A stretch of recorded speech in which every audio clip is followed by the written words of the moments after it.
열왕기상 19장 15절.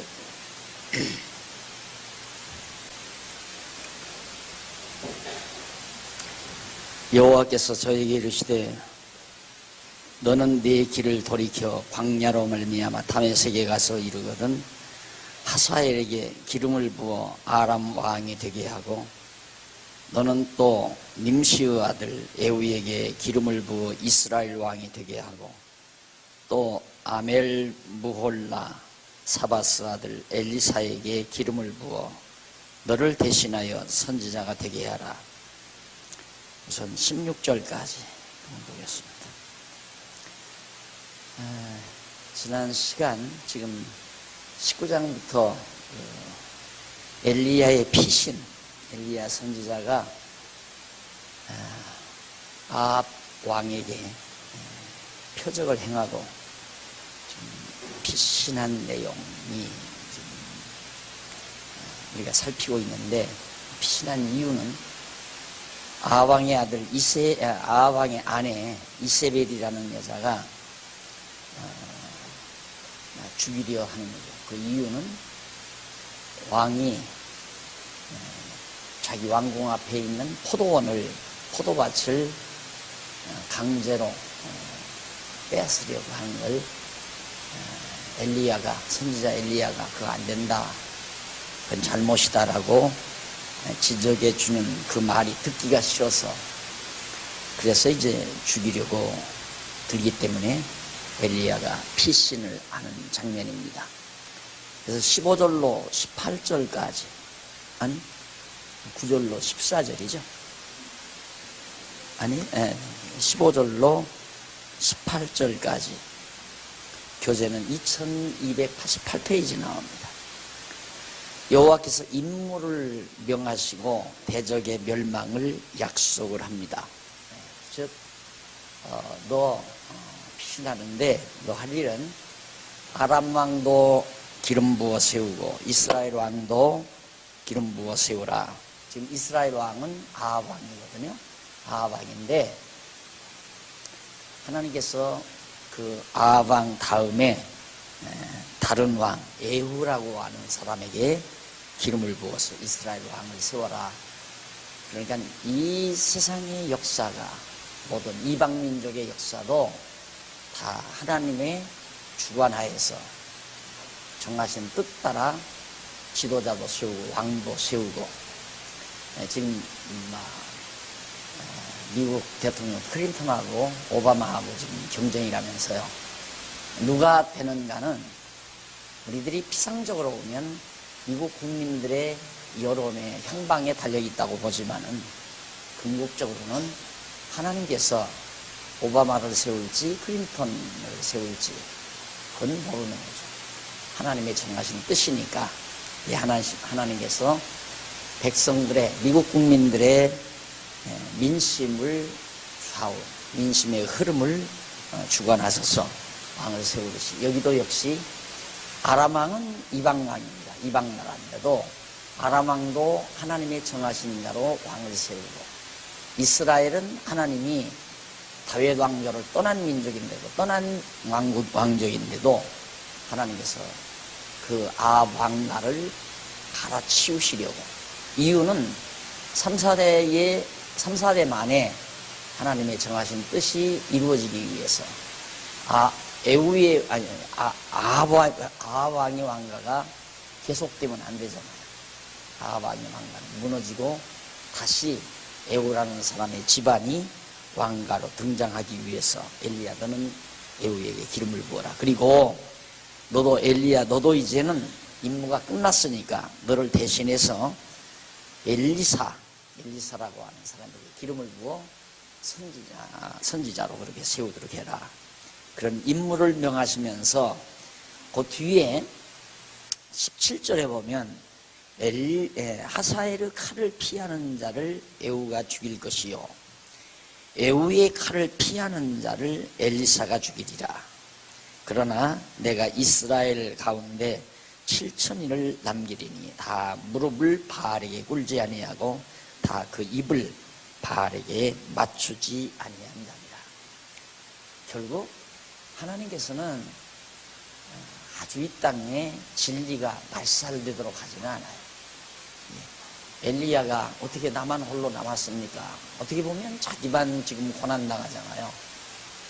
아합왕에게도 바른 말을 엘리야가 하다가 보니까 생명의 위협을 느끼고 하나님께서 그래도 할 일이 있으니까 여차여차한 사람들에게 왕의 기름을 붓고 내 뒤를 이어서 엘리사에게 기름도 붓고 그리고 너를 대적하는 원수 반드시 내가 망하게 하겠다.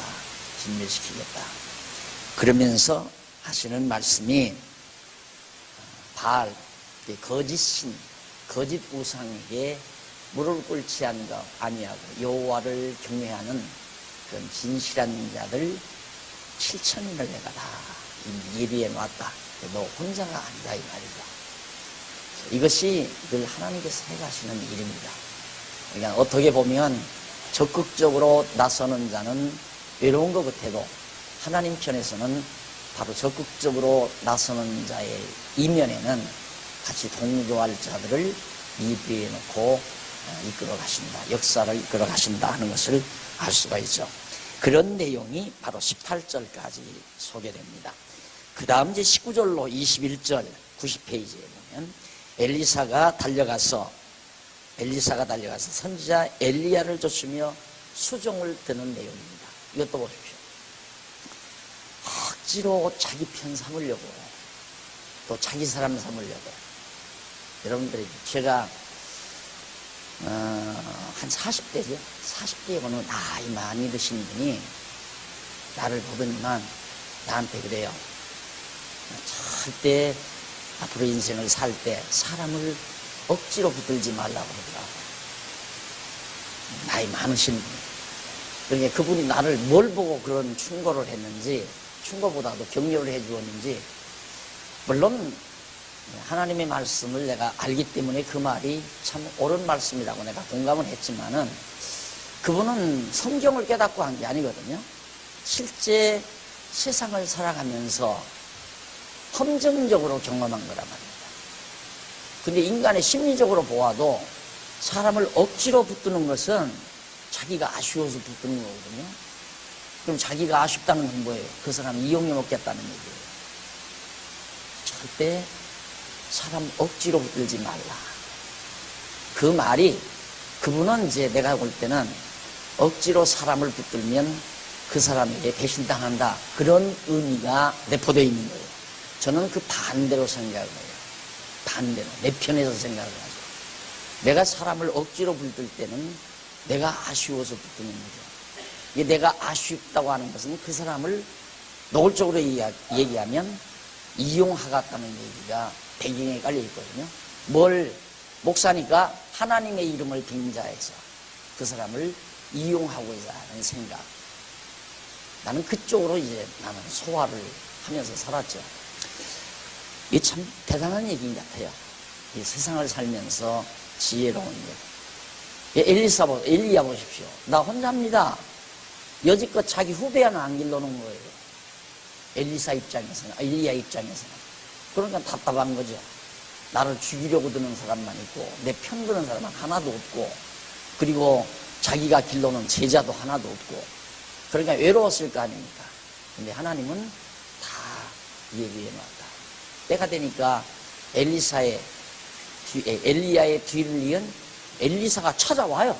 누구를? 엘리야를. 이게 정상입니다. 찾아오는 사람. 그건 매우 중요하죠. 그것도 역시 주관자의 주체에게 굉장한 사고가 필요합니다. 나를 필요로 하는 사람이 있잖아요. 예를 들어서 나를 필요로 하는 사람. 그게 정말 하나님 앞에서는 내가 할 일이죠. 예를 들면 여러분들이 나를 필요로 하는 이유는 무슨 내가 돈이 많아서 돈 없을 때 사업자금 모자라면 나한테 끌어오려고 필요한 것도 아니고 또 내가 어떤 권력이 있어서 여러분들이 세상 살아갈 때 힘이 모자랄 때 권력의 힘을 빌리기 위해서 나를 필요한 게 아니라 하나님의 말씀 바르게 깨닫고 싶은 그 하나 때문에 필요한 거 아니겠어요? 그 이상 생각하면 안 된다.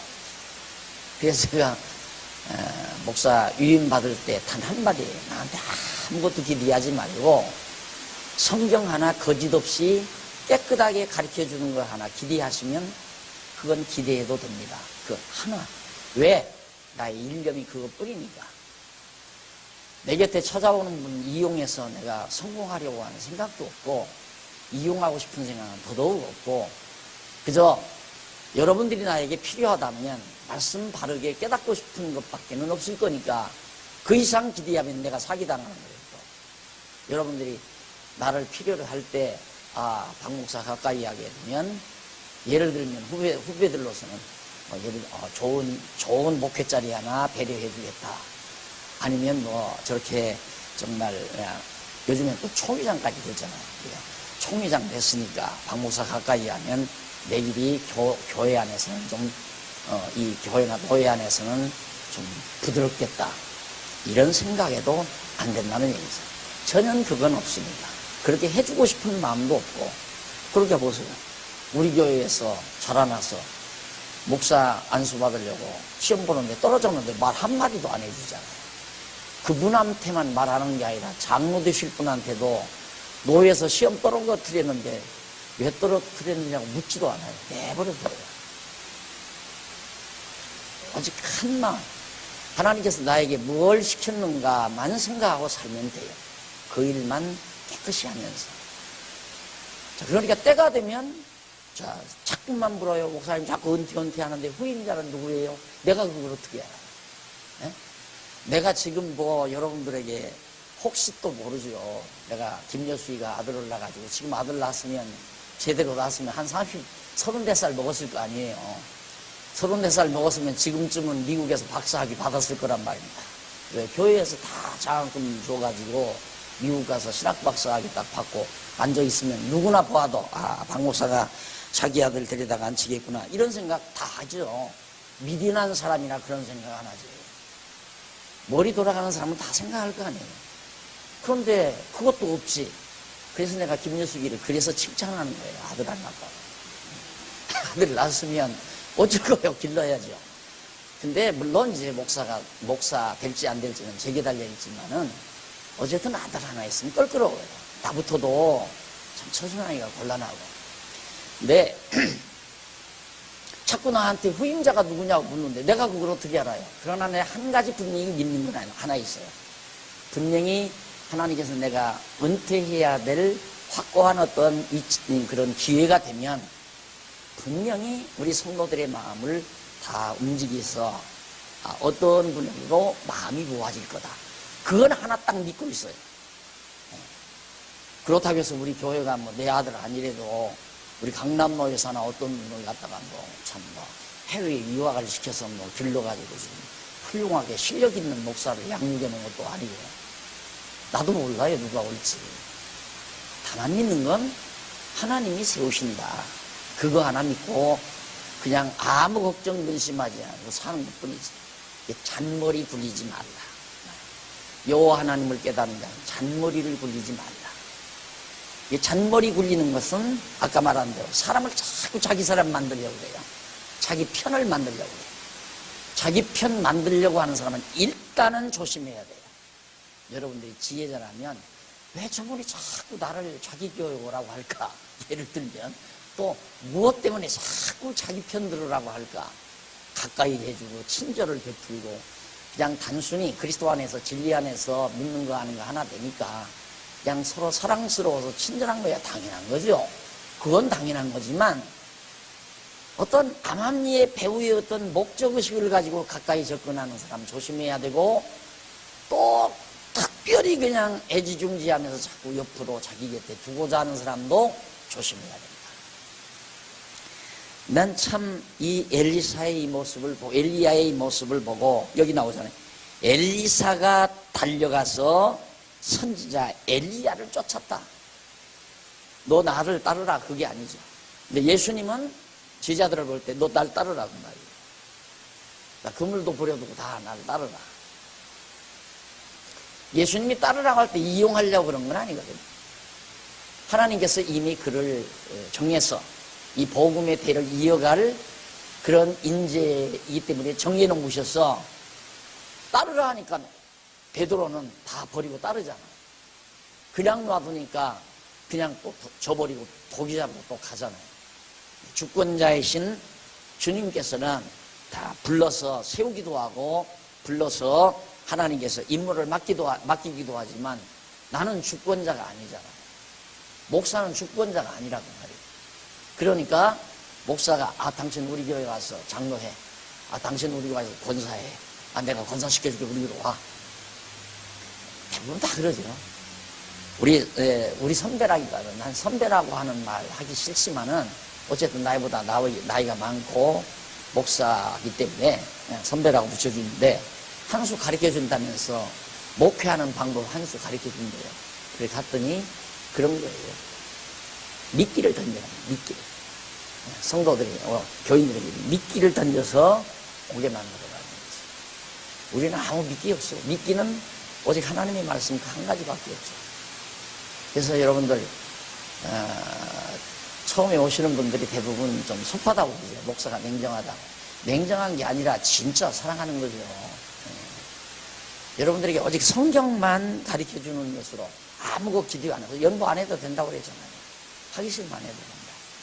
여러분 뭐 불러들여서 연보 많이 걷어가지고 큰 집 짓고 성공하고자 하는 마음 요만큼도 없으니까 여러분들이 성경만 열심히 배워주면 나는 그걸로 피곤 하나도 느끼지 않고 여러분들이 성경 열심히 배운다고 하면 여러분 나한테 연구비 줘서 지금 강의하는 게 아니에요. 연구비도 여러분이 준다고 해서 받는 거지 준다고 안 하면 한 번도 내가 달라고도 안 해요.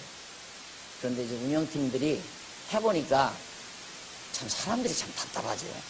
공짜면 그냥 가치가 없는 건 줄 알아요. 공부하다 말고 중간에 그만둬버리니까 그러지 못하기 위해서 돈을 미리 내라고 그런다고 그러더랍니다. 근데 내가 빚이 웃긴 웃었지만은 돈 내면 열심히 하고 돈 안 내면 열심히 안 하는 게 무슨 심사예요 그게.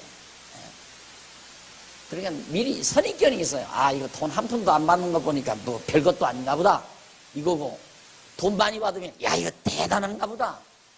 한 학기에 1,000여만 원 가까이 받으니까 뭐 대단한 것 가서 공부하는 줄 알고 거기 막 머리 튀기고 입학 못해서 합격 못해서 난리치잖아요. 그런 거 보면 성도대학은 한 학기에 1,000만 원의 문제가 아니죠. 솔직히. 근데 여러분 정말 우리가 그리스도 안에서 살아갈 때에 인간적 방법 전혀 쓰지 말고 하나님이 다 나를 나되게 하시려고 준비해놓고 예비해 놓으신 것을 기다리면서 엘리야처럼 나만 홀로 남았습니다 하고 탄식하는 것 우리 안 해도 돼요. 지금 외로운 것 같아도 내 주변에는 하나님께서 다 나로 하여금 하게 하실 일 시키려고 다 예비해 놓은 자, 여기는 엘리야를 7천을 준비해 놨다고 그러잖아요. 그리고 또 네 뒤를 이을 엘리사도 다 내가 해놨습니다. 그런데 엘리사가 달려오는 거예요. 쫓아와요. 왜? 하나님이 엘리사의 마음을 감동합니다. 감동시킵니다. 내가 이 다음 훗날 지금은 말할 수 없어요. 이제는 말할 수 있다 할 때 내가 말을 한번 할게요. 나는 참 속된 말로 미치겠어요. 뭘 미치겠다고 한 이 말이 무슨 뜻이냐면 지금은 말할 수 없다니까. 진짜예요. 어쩌면 그럴 수가 있는지 나 알 수가 없어요. 하나님께서 그러니까 이런 말씀을 가르쳐도 그냥 확신에 차 있는 거죠. 분명하다. 확실하다. 그래서 저는 외로움이라는 건 전혀 안 느껴요. 그래서 뭐 자꾸 나한테 불만 있는 것 같고 짜증을 그냥 떠나. 나 당신 뭐 전혀 인간적으로나 필요한 거 없으니까 뭐 다 불만스럽고 나한테 그렇게 짜증스러우면 떠나면 될 거고 당신 안 떠나면 내가 떠나고 뭐 지금도 그런 생각이죠. 아무도 억지로 사람을 붙들고 싶은 마음은 이만큼도 없어요. 우리 교인도 그렇고 여기 장로님 몇 분 계시면 우리 장로님들 내려서 사표는 아이고 그럼 편한 데로 가세요 하고 그냥 사표 수리해버리지 붙들고 막 가서 밥 사드리면서 사정하고 뭐 장로님 그럴 수 있습니까? 내가 장로님을 생각하기를 얼마나 어떻게 생각했는데 한평생 같이 살다가 내 뼈를 장로님이 묻어주거나 내가 장로님 뼈를 묻어줄 줄 알았는데 이럴 수가 있나요? 나는 그런 얘기 안 합니다. 다만 우리가 그리스도 안에서 만났으니까 그저 장로님도 그리스도 앞에서 소중한 분이고 나도 그리스도 앞에서 소중한 분이니까 같이 그리스도 안에서 마음과 뜻이 하나 될 때 서로가 소중한 분인 거지. 내가 장로님들이 내게 소중한 분이고 장로님들은 내가 소중한 분이 아니고, 그거 아니면 벌써 장로님들하고 헤어져야죠. 뭐하러 같이 있어요? 안 그래요? 장로님들이 그렇다면 교회는 더더욱 그럴 수밖에 없고요. 여러분은 참 행복한 거예요. 여러분들이 공부 안 하면 가면 갈수록 나한테 실망할 게 참 많이 돼요. 공부 딱 하고 나면 나도 알고, 나도 여러분들도 말 안 해도 다 통하잖아요. 말 안 해도 아는 거 믿는 것이 하나가 되니까 다 통하게 돼 있죠. 이게 이제 참 하나님께서 섭리해 가시는 그런 과정들인데, 거기 엘리야가 19절, 거기서 떠나 사밧의 아들 엘리사를 만나니 저가 12결이 소를 앞세우고 밭을 가는데, 지금 바빠요. 엘리사가 굉장히 밭을 가는데 자기는 12째 결의와 함께 있더라. 엘리야가 거리로 건너가서 겉옷을 그 위에 던졌어요. 엘리야가, 하나님께서 엘리사에게 기름 부으라 하니까 가서 자기가 입었던 선지자의 의복이 있거든요. 그거 던져줬어요. 그러면 이거 뭐예요? 난 이거 필요 없어요. 나는 건강한 소가 필요하고 나는 농사 짓는 사람이니까 농사 잘 되면 됩니다. 이러고 거절할 수 있잖아요. 딱 던지니까 엘리야가 거리로 건너가서 겉옷을 그 위에 던졌더니 저가 소를 버려버려요. 여러분, 여기 소가 얼마나 비싼 겁니까? 옛날에는. 근데 소도 다 버리고, 그리고 엘리야에게로 달려가서 아로되 청컨대 나로 내 부모와 입 맞추게 하세요. 가서 부모하고 작별하고, 그러니까 소도 버리고 부모님도 저버리고 당신 따르겠다는 말이에요. 그거 엘리사가 무슨, 야, 내가 월급 한 달에 얼마씩 줄 테니까 날 따라올 거냐? 내가 너 앞으로 성공시켜주냐? 날 따라오라. 그런 거 없잖아요. 하나님께서 엘리사의 마음을, 그러니까 세상 무엇이 하나님의 뜻인가, 사람들이 욕심을 가지고 분별하려면 욕심 때문에 하나님의 뜻 분별하기가 힘들죠. 근데 내가 인간관계에서 전혀 상대에게 아무런 인간적 욕심 없이 있는데, 결국 이제 순수한 마음으로, 그거 보면 알잖아요. 소도 버리고 부모도 저버리고 엘리사가 오는 거 보면 벌써 하나님께서 마음 감동한 거 알잖아요. 그렇죠? 근데 그거 분별을 충분히 할 수 있죠. 자, 어떤 분이 이제 우리 교회가 이 정도 되니까, 야, 여기 오면 그래도 뭔가 장사하는 게 도움이 되겠다. 그래, 바로 이 예배당 부근에다가 뭐 냉면집이라도 하나 차려놓고 우리 교회 나오겠다. 찾아와서, 목사님, 제가 여기 냉면집 하나 차렸는데 목사님 앞으로 이 교회 오겠습니다. 그럼 그거 분별 쉽게 못해요. 그거 가지고. 아, 이놈이 우리 교회 상대로 냉면 팔아먹으려고 합니다. 그건 순수하게 하나님이 보낸 자가 아니죠. 냉면 안 팔리면 또 단 데로 갈 사람이에요. 다른 교회. 자, 그러니까 내가 하나님의 뜻을 분별을 못하는 건 내가 가지고 있는 욕심 때문에 분별을 못하는 거예요. 욕심 버리면 다 보이게 돼 있어요. 다 알게 돼 있어요. 하나님이 그게 우리에게 주시는 지혜입니다. 그래서 바로 엘리사가 소도 버리고 부모도 저버리고 쫓겠다. 그리고는 하는 얘기가, 입맞추게 하소서 그리한 후에 내가 당신을 따르리이다. 고백을 해. 내가 당신 쫓겠습니다. 따르겠습니다. 엘리야가 저에게 이르되 돌아가라. 내가 네게 어떻게 행하였느냐 하니라. 내가 이걸 초기에 겪었어요. 초기에 개척 초기에 막 그때 한참 한 3년, 그때는 교회도 작았는데, 와, 총신대 대학교 학생들이 한 20명 가까이가 주관을 해서 명동 여학생 캐톨릭회관에다가 이제 성경 강의 집회 장소 딱 마련해놓고 목요일 날마다 모였나요? 목요일 날마다 모이는데 30명 모이다가 50명 모이고 70명 모이고 100여 명씩 막 모이니까, 와, 나 그때 가방 안 들고 다녔어요. 내 손으로. 벌써 딱 끝나면 내 가방 딱 들고, 그때는 얼마나 초라했는데 빼짝 말라가지고 가방 딱 들어다가 어디까지? 안방까지 들여놔요. 그냥 문 밖에서 가라고 해도 아닙니다. 딱 갔다가. 그러더니만 내가 이단십이 딱 걸리는 것 같아요. 싹 풍겨버리더라고요. 그래서 아하, 뭐가 되는 줄 알고 이 사람들이 그랬구나. 막 사람들이 막 모이기 시작하니까 야, 여기 박 목사 밑에 있으면 한 자리 하겠구나, 이런 생각이기 때문에. 예, 그때도 경험을 했죠. 굉장히 큰 경험. 그래서 제가 가끔 그러잖아요. 어려울 때 만난 사람 항상 기억해라. 어려울 때 만난 사람을 기억해라. 이게 이제 하나의 하나님이 주신 기회인데, 어떤 인간의 욕심을 가지고 인간을 대하는 것도 어리석은 거고요. 또 내 편에서 욕심을 가지고 상대를 대하는 것도 어리석은 거고요. 깨끗하게 정말 순수하게 하나님 앞에서 인간관계를 맺는 것, 자기 함정을 안 파는 거죠. 자기 함정. 자, 이렇게 해서 엘리야와 엘리사 사이가 아주 친밀해집니다. 그래 21절, 엘리사가 저를 떠나 돌아가서 소 한 겨리를 취하여 잡고 소의 기구를 불살라 그 고기를 삶아 백성에게 주어 먹게 하고 일어나 가서 엘리야를 놓치며 수종 들었더라. 그 귀한 재산 다 수레와 그 기구, 농기구와 소를 잡아서 타고. 왜? 그거 남겨놓으면 또 자꾸 마음이 돌아설까 봐서 그러는 거죠. 예, 주를 위한다고 하는 것은 오직 하나예요. 오직이에요. 항상 우리 인간 하나님을 믿고 사는 사람은 오직 하나예요. 일념, 항상 일념으로 살아야 돼요.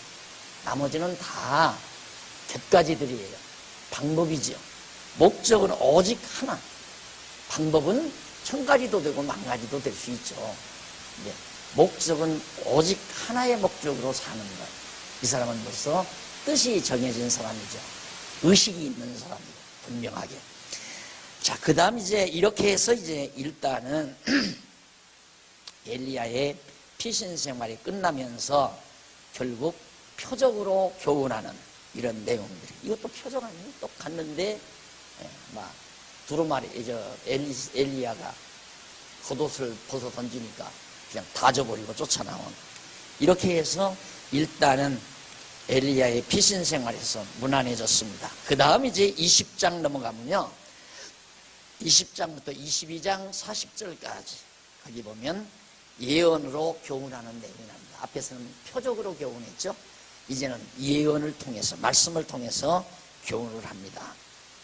그럼 20장부터 22장까지인데 대충 전체적인 얼개를 보면 그 바로 밑으로 두 번째 줄 중간에 보면 그 내용 가운데, 그러니까 20장에서 22장 40절 그 내용 가운데 20장 1절로 34절은 한 선지자가 북이스라엘에 대한 예언대로 승리하는 내용이고, 20장 35절로 21장은 엘리야가 아합과 이세벨이 저주를 받을 것을 예언하는 내용이고, 22장 1절로 40절은 많은 선지자들이 거짓 영에 의하여 거짓을 예언하는 내용이 거기 나와요. 자, 그러면 우선 먼저 승리를 예언하는 내용이 20장 1절로 34절에 나오는데, 승리를 예언하는 내용 가운데 그 가운데서도 20장 1절로 12절은 93페이지. 아방 베나다시 올라가 사마리아 성을 향해 신을 칩니다. 아람 왕.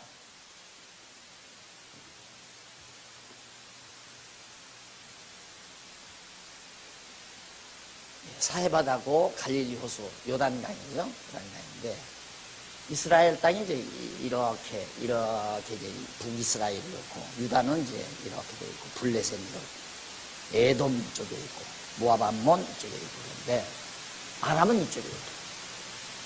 아람. 네, 아까 엘리야더러 가서 아람 왕 될 사람에게 기름 부어라 그랬죠. 그리고 북이스라엘, 지금 아합왕이에요. 아주 최악의 왕, 아합이 왕위에 있는데 아합 왕가를 멸하고 예후라는 사람, 이 사람에게 가서 하나님께서 기름 부으라 이 말이에요. 이제 왕가 바꾸겠다. 그러니까 에우 집안은 다 멸망되는 거예요.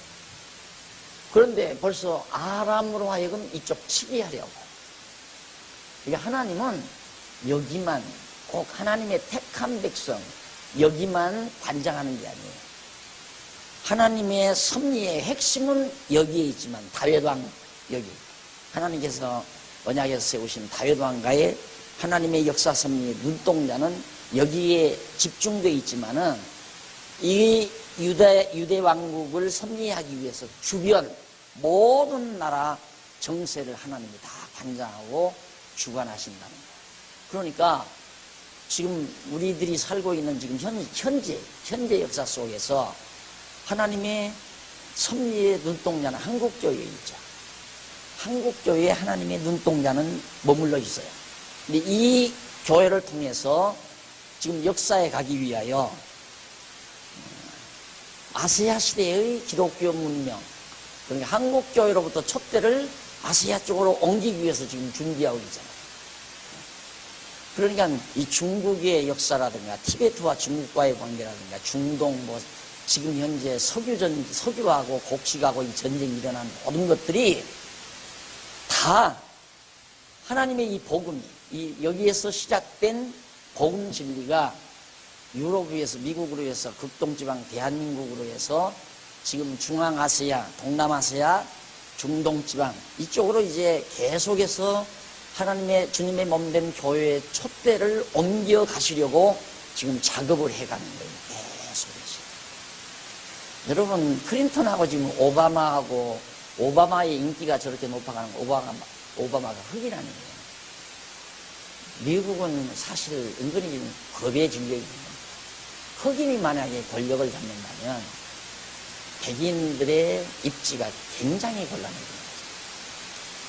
근데 그런 것들이 그냥 돌아가는 게 아니에요. 하나님께서 다 망할 때가 됐잖아요.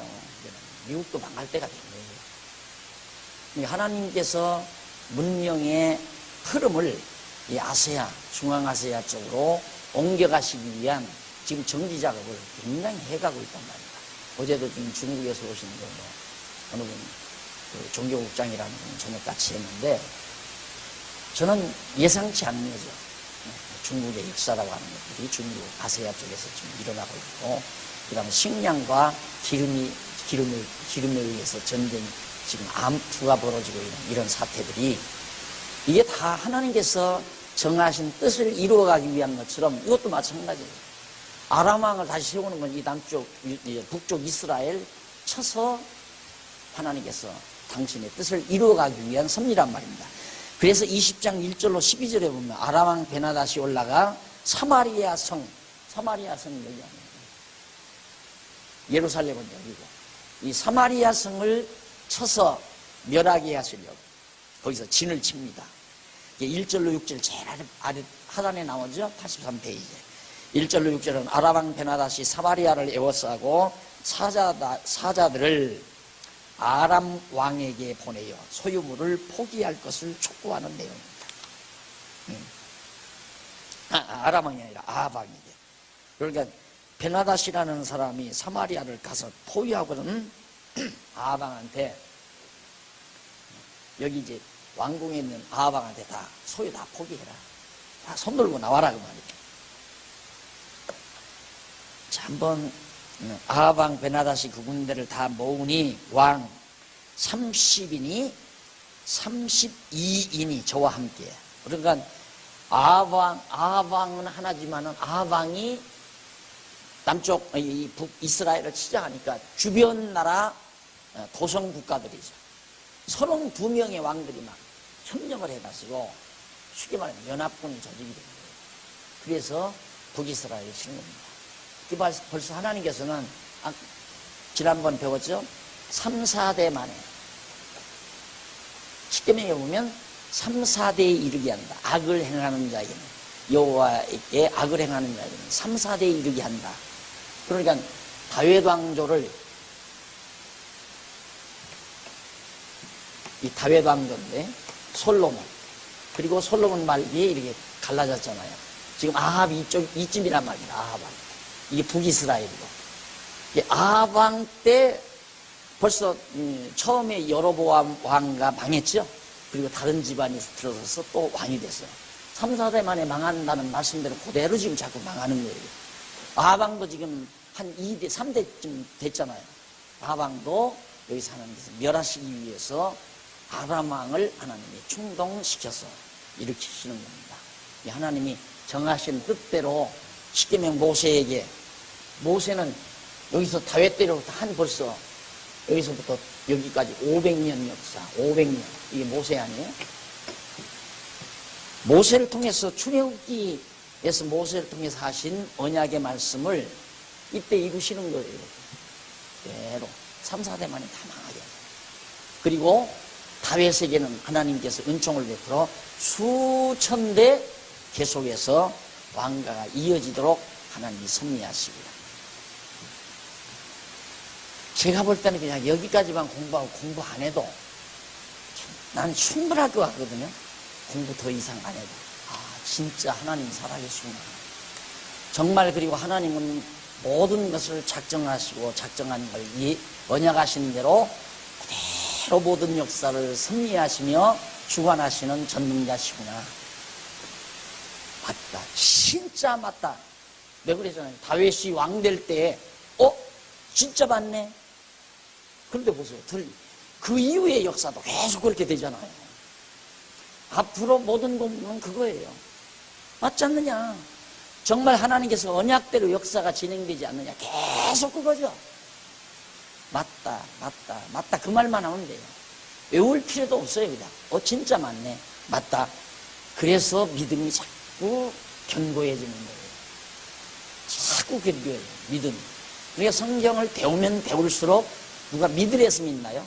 믿어지니까 믿어요. 자꾸 믿음이 와요. 맞다. 진짜 맞다. 네, 진짜 하나님 여호와 살아계시구나. 모든 역사나 하나님의 정하신 뜻 따라 이루어진 거예요. 그게 믿어져 버리면 여러분 쓸데없는 일 하라면 하고 싶은 사람 있어요? 아무도 안 하죠. 쓸데없는 일. 그 쓸데없이 그걸 왜 해요? 안 하죠. 쓸데없는 일을. 그러듯이 여러분들이 이 여호와 하나님을 분명히 알게 되면 걱정하는 것 하나 쓸데없는 일인지를 알게 돼요. 걱정 근심하는 것. 그래서 쓸데없는 일이라고 믿어지니까 안 해지는 거지. 여러분 근심하면 안 됩니다. 염려하면 불신앙입니다. 염려하면 바보. 그런다고 해서 염려 안 해요. 염려가 되는데 어떻게 염려를 안 해요? 근심, 걱정, 염려 자꾸 되는데. 그러나 성경 말씀을 깨달아서 하나님 여호와 살아계시고 역사를 주관한다는 걸 알면 부질없는 일이야. 걱정하면 뭐야. 다 쓸데없는 일입니다. 그러니까 안 해지는 거예요. 그래서 믿으라고 해서 또 믿는 것도 아니고 믿어지니까 믿는 거예요. 어떻게 안 믿어져요? 그냥 믿어지는 거죠. 사마리아 성에 올라가서 베나닷이 사마리아를 에워싸고 사자들을 아방에게 이렇게 보내서 이제 손들어라. 그리고 7절로 9절 94페이지 중간에 보시면 나오죠. 아람 왕이 보낸 사자들의 말을 듣고 장로들의 자문을 받아 아람 왕의 요구를 거절합니다. 왕이 저 대적들이 와서 포위를 하고 손들으라고 하는데 어떡할까요? 하고 장로들 모아놓고 상의하니까 손들면 안 됩니다. 손들면 다 죽으니까 하지 말라니까 거절했어요. 아람 왕의 요구를 거절했단 말입니다. 그러자 10절로 12절 95페이지에 아방으로부터 거절을 당하고 언쟁하다가 신복들에게 진을 베풀게 하는 내용입니다. 자, 아방으로부터 요구를 거절당한 베나닷이 다시 아방에게 사신을 보냅니다. 그게 10절로부터 나오는데 한번 읽어볼까요? 10절. 베나닷이 다시 저에게 보내어 가로되 사마리아에 부스러진 것이 나를 쫓는 백성의 무리의 손에 채우기에 족할 것 같으면 신들이 내게 벌 위에 벌을 내림이 마땅하니라 하며, 그 말은 무슨 얘기냐면 사마리아에 부스러진 것이 나를 쫓는 백성의 무리의 손에 채우기에 족할 것 같으면 신들이 내게 벌 위에 벌을 내림이 마땅하도다. 그러니까 쉽게 말하면 아람 왕이 아합 왕을 치는 것이 잘못이라면 하나님이 자기에게 벌 내릴 거다. 신이 자기에게 벌을 내릴 거다. 그것이 마땅하다라고 하는 얘기죠. 그러면서 베나다시 왕들과 장막에서 마시다가 이 말을 듣고 그 신복에게 이르되 너희는 진을 베풀라 하매 곧 성을 향하여 진을 베푼다. 그러니까 이스라엘 왕이 아합 왕이 말하기를 갑옷 입은 자가 갑옷을 벗은 자같이 자랑치 못할 것이라. 갑옷을 입은 자가 갑옷 벗은 자같이 자랑치 못할 것이라. 그러니까 너 와봤댔자 패배한다 그 말이죠. 아람 왕에게 아합 왕이 너 그러다가는 패배한다. 그 말을 들으니까 베나다시 열기래 배치를 해버렸어요. 자, 그 다음 넘어가서 13절로 15절에 보면 95페이지 아합이 승리에 대한 약속의 말을 듣고 백성을 계수합니다. 아합이 승리에 대한 약속, 그 약속은 거짓 선지자들에 의해서 듣는 거예요. 약속 듣고는 백성, 자기네 백성, 이 백성은 무리를 말하는 거예요. 군대, 요즘으로 말하면 전쟁터에 나가서 싸울 군대가 몇 명이나 될까 하고 숫자 계산하는 거죠. 끝없이 인간적인, 아까 엘리야도 나만 홀로 남았습니다. 나 혼자니까 약합니다. 그 말 아니에요. 여기 아방도 숫자가 많아야 우리는 강하다 이거 느낍니다. 신앙에서 수 따지는 건 바보예요. 여호와 하나님을 믿고 살아간다면서 숫자를 따지는 건 바보라 말입니다. 은행 통장에 있는 동그라미 숫자 보고 일할 수 있겠다, 하나님의 일을 할 수 있겠다, 그거 따지는 것도 어리석은 거고, 이 일에 동참하는 사람들이 이렇게 많으니까 일이 잘 되겠다, 이것도 어리석은 거고, 이거 다 떠나버렸으니 나 혼자이기 때문에 이제는 일 못하겠다, 이것도 바보 같은 생각. 그래서 그 생각을, 그런 바보 같은 생각을 제가 안 하려고 가끔 억지 소리는 아니죠. 스스로에게 쐐기 박는 소리. 여러분 아무도 안 해도 나 혼자라도 합니다. 그 말을 독백처럼 자꾸 하는 이유는 내가 안 흐트러지려고. 나 이걸 아니까, 이런 말씀을 아니까. 내가 자꾸만 예를 들어서 교인들이 다행스럽게 이제 자꾸 교회를 떠나가는 사람들이 없으니까 다행이지만, 이렇게 교회를 하다 보면 나오다가 중간에 다른 데로 가버리는 사람이 있고 안 나오는 사람이 있고 그럴 수도 있잖아요. 그럼 목회자는 실망이 된단 말입니다. 낙심이 되고. 또 일 잘하던 사람이 교회에 저런 분은 없어서는 안 되는데, 예를 들면 제일 걱정이, 목회자에게 제일 걱정 중에 하나가 연보를 많이 하는 거. 연보를 많이 하는 분이 마음상에서 떠날까 봐서 조바조바하는 거. 그건 바보나는 짓이에요. 진짜 여호와 하나님을 알면 그걸 조심해야 합니다. 연보 많이 하든 적게 하든 자기 할 일이거든. 나는 다 할 일이야. 그렇게 생각하고 살아야 하기 때문에 그 마음을 흐트러뜨리지 않기 위해서 아무도 안 해도 나 혼자라도 합니다. 이 말을, 그리고 구상도 다 해요. 아무도 안 하면 나 혼자 하는 일에 대한 구상도 나는 구체적으로 지금 다 하고 있어요. 솔직히 여러분 섭섭할지 모르지만, 왜? 내가 안 흐트러지고 싶어서 그래요. 바보가 안 되고 싶어서. 이 아합왕이 얼마나 또 바보입니까? 숫자 한번 계산해봐라. 안 망한다. 거짓 선지자가 망하지 않는다, 승리한다 이 말이죠. 그러니까 그러면 군대 숫자 한번 계산해봐라. 수만 하면 이기나요? 이미 하나님께서 아합왕 멸망시키기로 정해놨는데 수가 안 만만해도 많아요. 천하없이. 블레셋 군대 보세요. 다윗 혼자 가서 다 해치웠잖아요. 다윗이 혼자 가서 블레셋, 그 새까만 블레셋 군대들을 다 해치웠어요. 아말렉 군대들, 기드온 3만 명 데리고 가니까 하나님께서 아니다, 많다, 숫자 많다. 숫자 많은 것도 거침돌이에요. 좀 죄송한 얘기지만 숫자 많으니까 자꾸 티격태격해서 흩어져라네. 그래서 흩어져라. 티격태격할 거야. 흩어져라. 안 흩어지면 내가 흩어질란 말이야. 수많으면 일 되나요? 아니에요. 천만의 말씀. 숫자 많다고 일 되는 게 아니에요. 하나님은 도리어 수를 작게 해서 일을 해요. 약화시켜서. 약하게 해서 큰 일을 하게 만들었어요. 왜? 사람이 한 것이 아니라 하나님의 능력으로 했음을 깨달아 알게 하기 위해서. 그게 하나님의 전략이, 섭리 원칙이에요. 약한 자들에서 강한 자를 부끄럽게 한다. 그래서 요즘 통합 측에서 지난해에 전쟁을 걸어와서 하나님께서 통쾌하게 또 싸움을 한번 붙일란가 보다 해서 저는 은근히 지금 스릴을 느끼죠. 솔직한 얘기. 뭐 두렵거나 분통 터지거나 그게 아니라 하나님이 붙여놓았구나. 해볼만 하죠. 대한민국에서 가장 큰 교단, 대단히 크다고, 돈도 많고 대단히 실력자들이 뭉쳐있는 그 교단인데 걱정할 게 하나도 없어요. 나 혼자라도 해치울 수 있어요. 예, 하나님은 수로, 인간의 능력으로 일하는 것이 아니라 당신의 뜻으로, 하나님의 능력으로 일해 가신다는 것. 그래서 거기 보면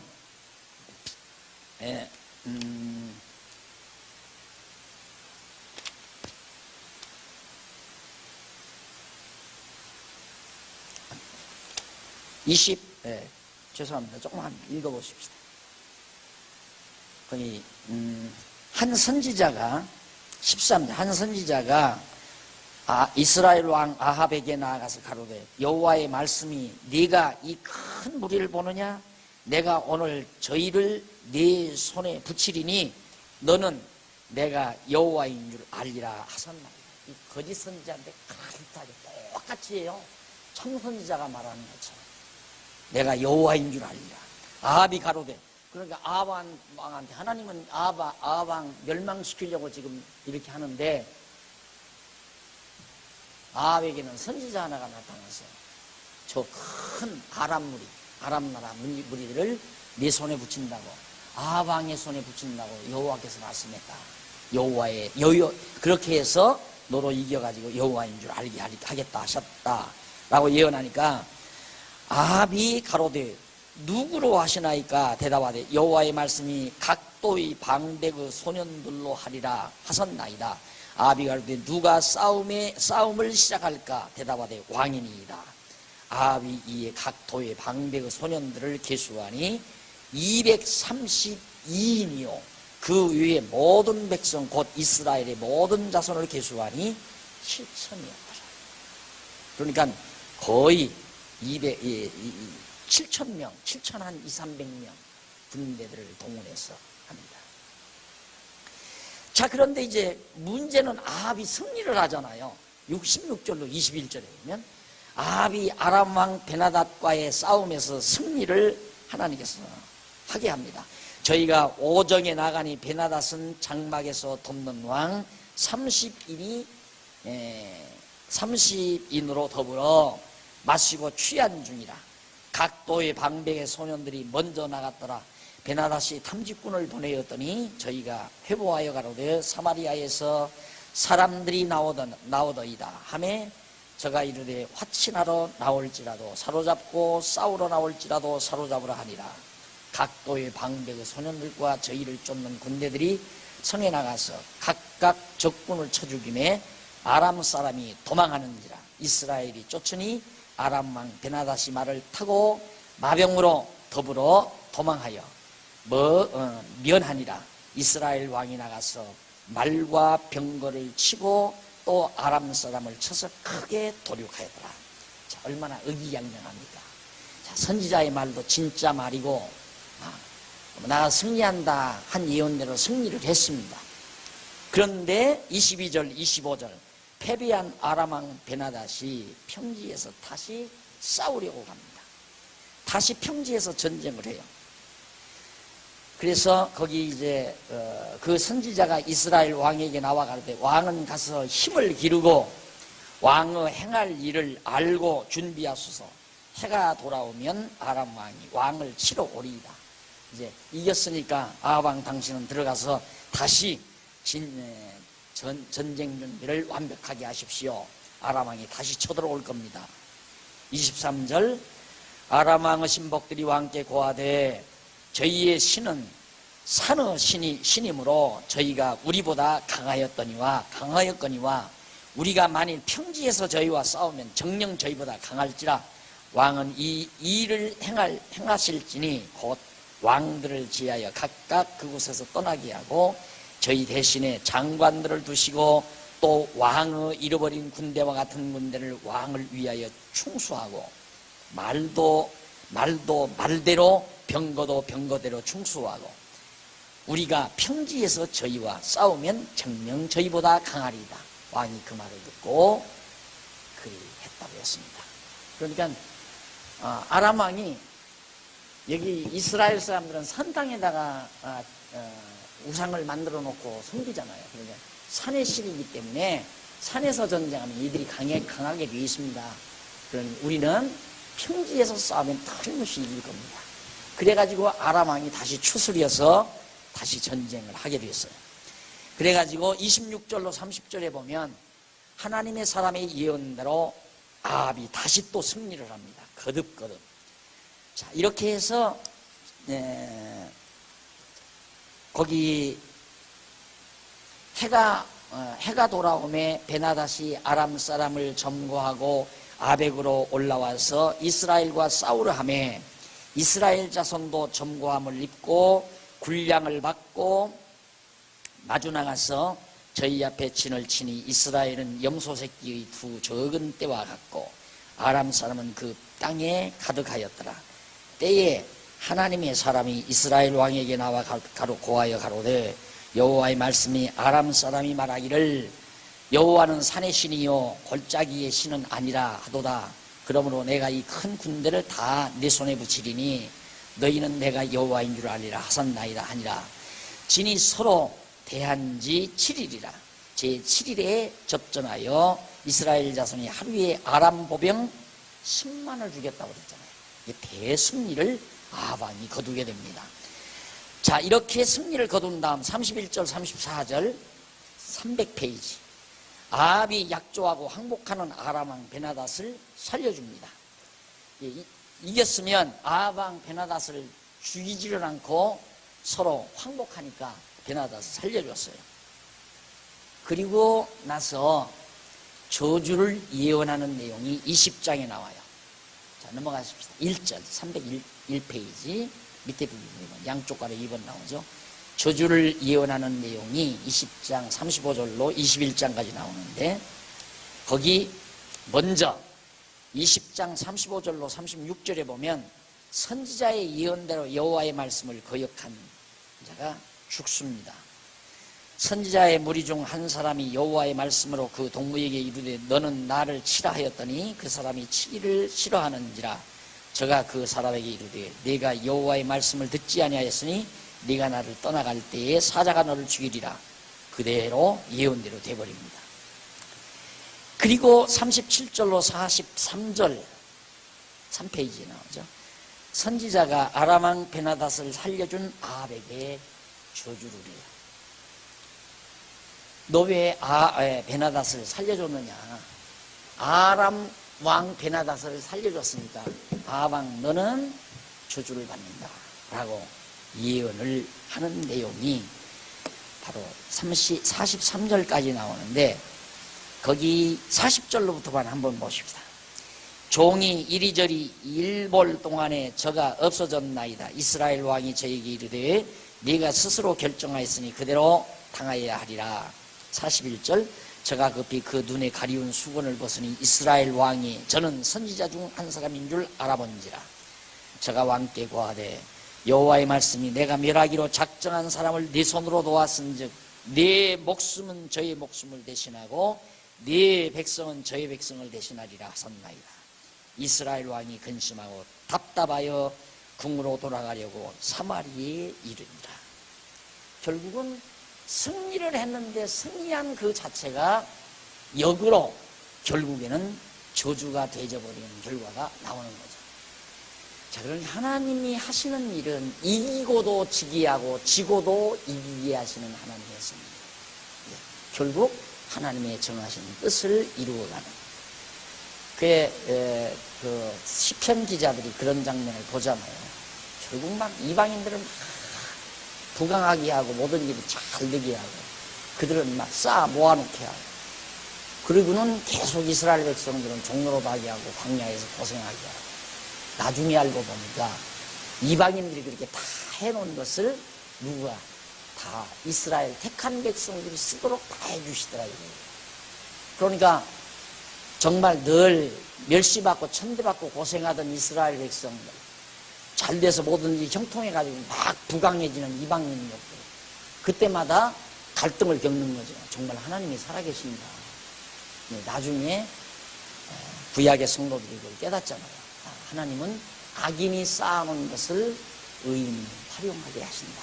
그러듯이 여기도 지금 결국 아합왕을 하나님이 멸하시려고 지금 아람왕으로 쳐들어오게 했는데 계속 선지자의 예언대로 아람왕이 이긴단 말입니다. 그러니까 더욱더 아합왕은 자만에 빠지게 되는 거죠. 자, 그래서 21장 1절로 10절에 보면 자, 여기서는 이제 또 저주를 내리는데 어떤 사건이 이제 끼어들었냐면 이세벨이 포도원을 빼앗으려고 나봇을 죽이는 장면이 나와요. 백성을 학대하는 거죠. 자, 그 아합 왕의 궁전 앞에 다시 포도밭이 하나 있는데 그 밭을 빼앗아서 거기다 정원을 만들었으면 참 좋겠는 거예요. 그래서 아합 왕이 그것 때문에 고민을 합니다. 그러니까 이세벨이라는 여자가 당신 왜 그렇게 고민이 많아서 안색이 안 좋아서 그러니까 사실을 얘기한 거예요. 저 앞에 저 포도원 저걸 우리가 차지해가지고 궁전에 정원을 만들어서면 좋겠는데 그것 때문에 고민한다. 와, 뭘 그런 걸로 고민하냐. 그냥 이세벨이 신하를 보내가지고 강압적으로 그 포도원을 뺐습니다.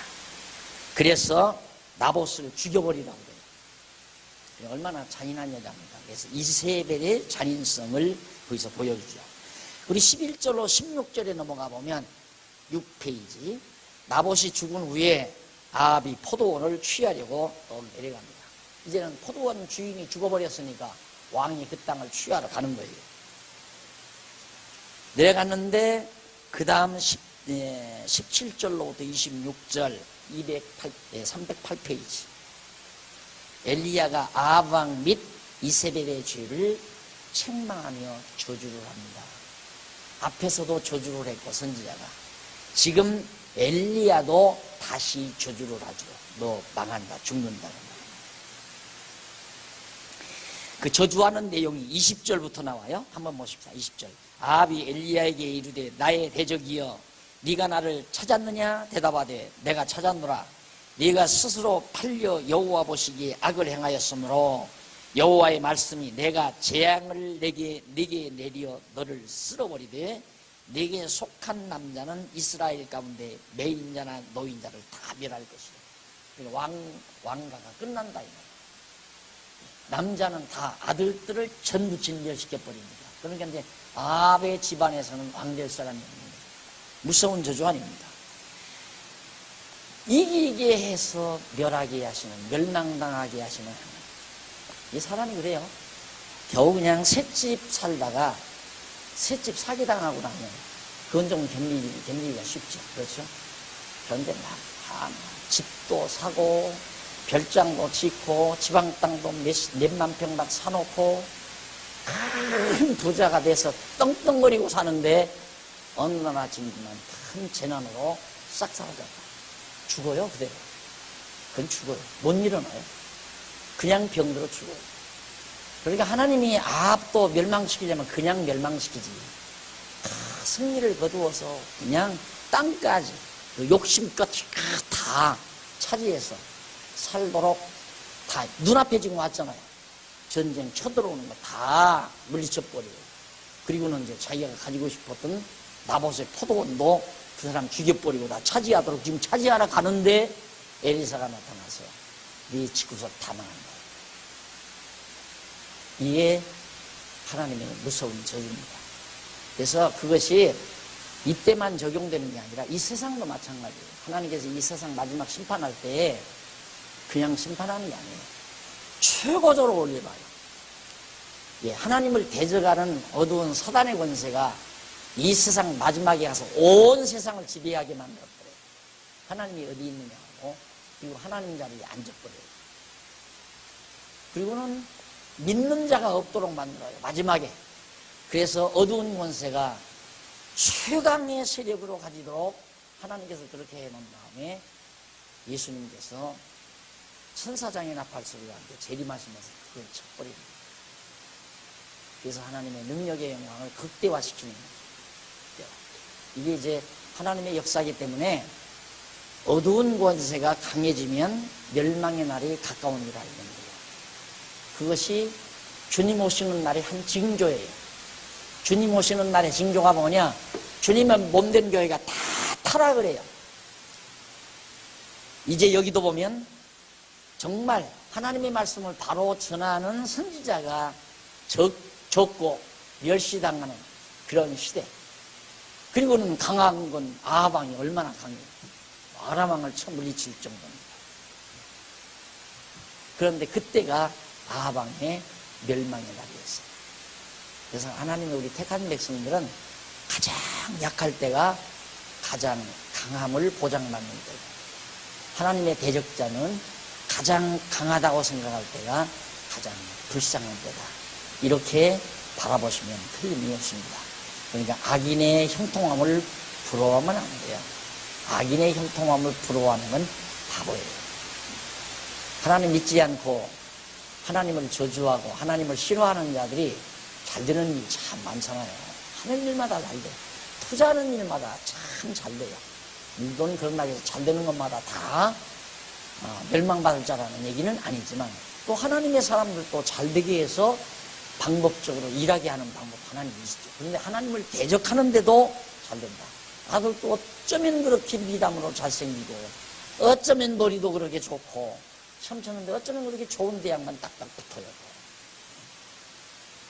그런 거에 부러워 보일 때가 있을 거다. 어리석은 부러워할 거다. 아합왕은 지금 자기의 욕심 다 채운 겁니다. 그런데 하나님이 네 집안 다